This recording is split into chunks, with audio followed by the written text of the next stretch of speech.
आज हम भगवत गीता के चौथे भाग के श्लोक 19 से 24 का अभ्यास करेंगे। इस खंड में भगवान श्री कृष्ण सृष्टि के रहस्यमय चक्र, अव्यक्त और अक्षर ब्रह्म का भेद तथा मृत्यु के दो मार्गों का गहन ज्ञान प्रदान करते हैं। कल्पना कीजिए, जीवन के सारे प्रश्न, चिंताएं और योजनाएं एक क्षण के लिए मौन हो जाए और आपके भीतर केवल यह प्रश्न उठे, इस सब का अंतिम सत्य क्या है।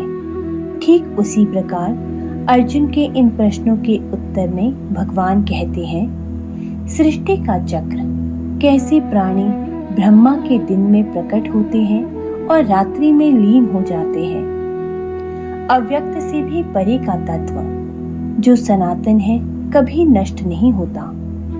मोक्ष का वास्तविक स्वरूप परम अक्षर ब्रह्म की प्राप्ति ही अंतिम गति है। अनन्य भक्ति का महत्व केवल अनन्य प्रेम और समर्पण से ही परम पुरुष को पाया जा सकता है।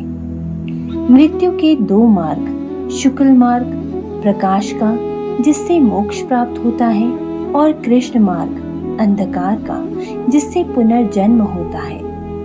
समय और मृत्यु का विज्ञान, जो योगी इन रहस्यों को जानता है वह मृत्यु से भयभीत नहीं होता। आज के युग में जब मृत्यु केवल भय का विषय बन गई है, ये श्लोक हमें सिखाते हैं कि मृत्यु अंत नहीं बल्कि चेतना के परिवर्तन का अवसर है। यह श्लोक हमारे दृष्टिकोण को सीमित शरीर बोध से उठाकर असीम आत्मबोध की ओर ले जाते हैं। इन श्लोकों का श्रवण आपके जीवन में लाएगा जन्म और मृत्यु के चक्र को समझने की स्पष्टता, भक्ति और योग का महत्व और समय के पार स्थित उस शाश्वत सत्य की झलक जो सभी दुखों का अंत है। आइए इन श्लोकों को सुनते हुए अपने भीतर वह निर्भयता जागृत करें जो केवल सत्य की पहचान से आती है।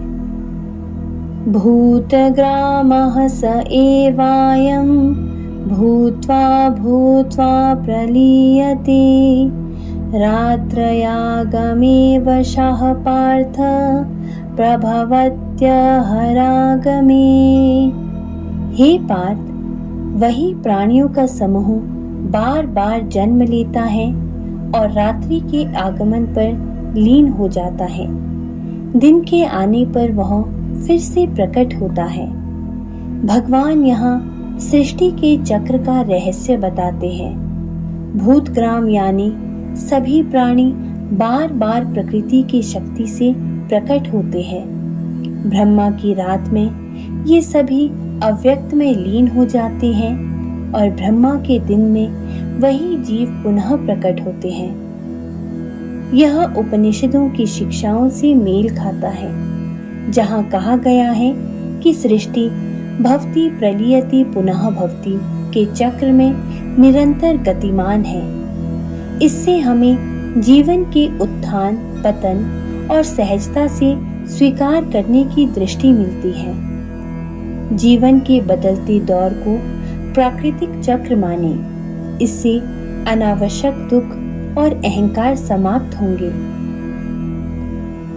परस्तस्मातु भावन्यो व्यक्तो व्यक्तात् सनातनः यः स सर्वेषु भूतेषु नश्यत्सु न विनश्यति। उस अव्यक्त से परे भी एक अन्य सनातन अव्यक्त तत्व है जो सभी प्राणियों के नष्ट हो जाने पे भी नष्ट नहीं होता। यहाँ भगवान दो प्रकार के अव्यक्त का भेद बता रहे हैं। पहला अव्यक्त है प्रकृति का सूक्ष्म स्वरूप जिससे सृष्टि प्रकट होती है। दूसरा अव्यक्त है परमात्मा का स्वरूप जो सदा से है और कभी नष्ट नहीं होता।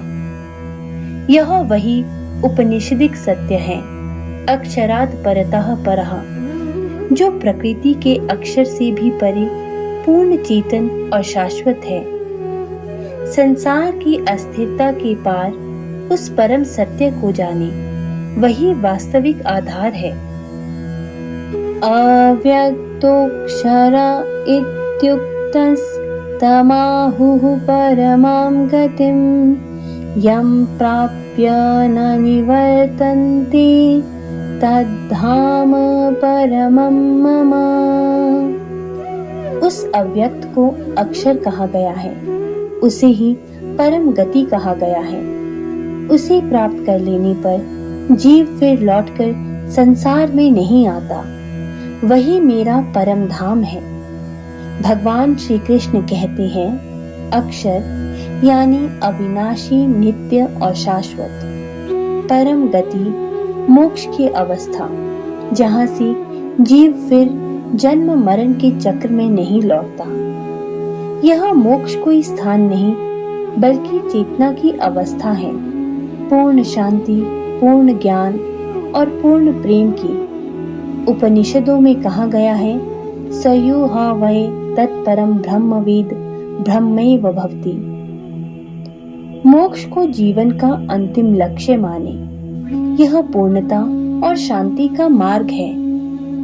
पुरुषः स परः पार्थ भक्त्या लभस्त्वनन्यया यस्यान्तः स्थानि भूतानि येन सर्वमिदं ततम्। हे पार्थ, वह परम पुरुष अनन्य भक्ति से ही प्राप्त होता है। उसी में सभी प्राणी स्थित हैं और वही इस संपूर्ण जगत में व्यापक है। यहाँ भगवान स्पष्ट करते हैं कि परमात्मा को पाने का साधन है अनन्य भक्ति, एकनिष्ठ प्रेम और समर्पण।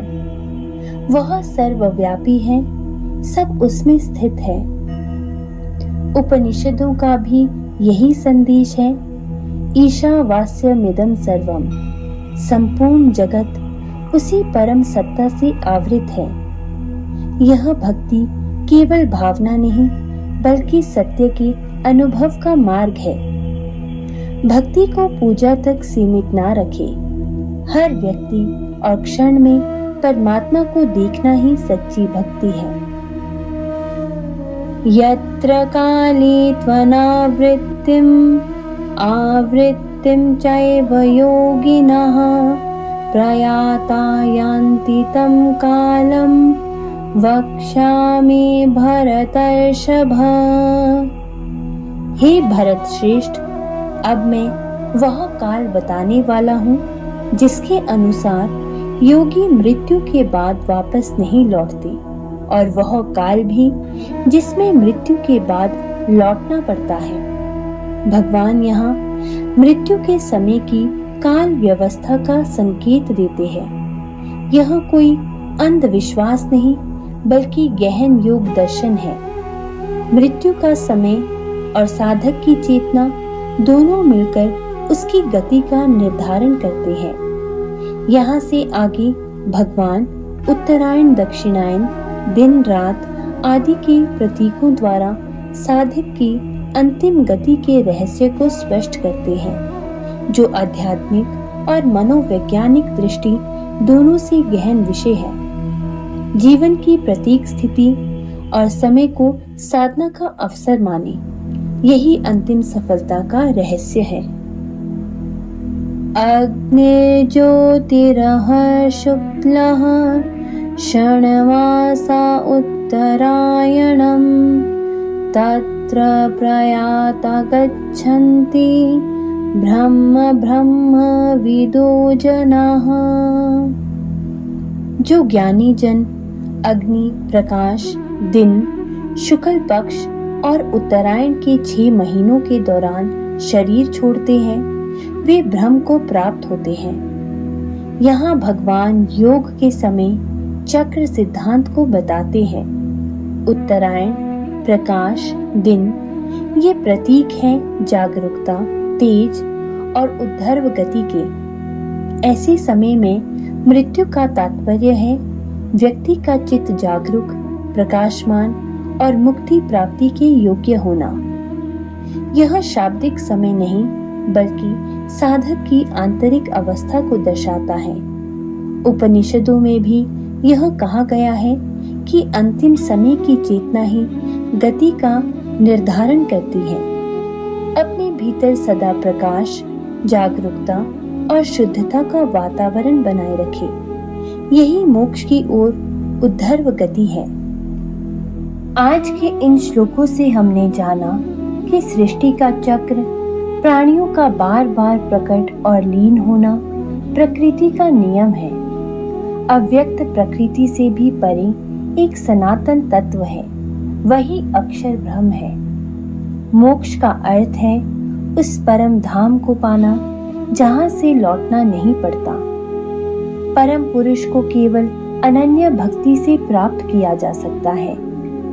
मृत्यु के दो मार्ग, प्रकाश का मार्ग मोक्ष का द्वार है और अंधकार का मार्ग पुनर्जन्म का कारण। जो योगी इन रहस्यों को जानता है वह मृत्यु के भय से परे हो जाता है और सदैव योग में स्थित रहता है। इन श्लोकों का सार यही है कि जीवन और मृत्यु दोनों का अंतिम उद्देश्य परमात्मा की प्राप्ति ही है। आज का संकल्प है कि मैं अपने जीवन को प्रभु भक्ति, साधना और जागरूकता से भर दूंगा ताकि मृत्यु भी साधना का अंतिम और श्रेष्ठ चरण बन जाए।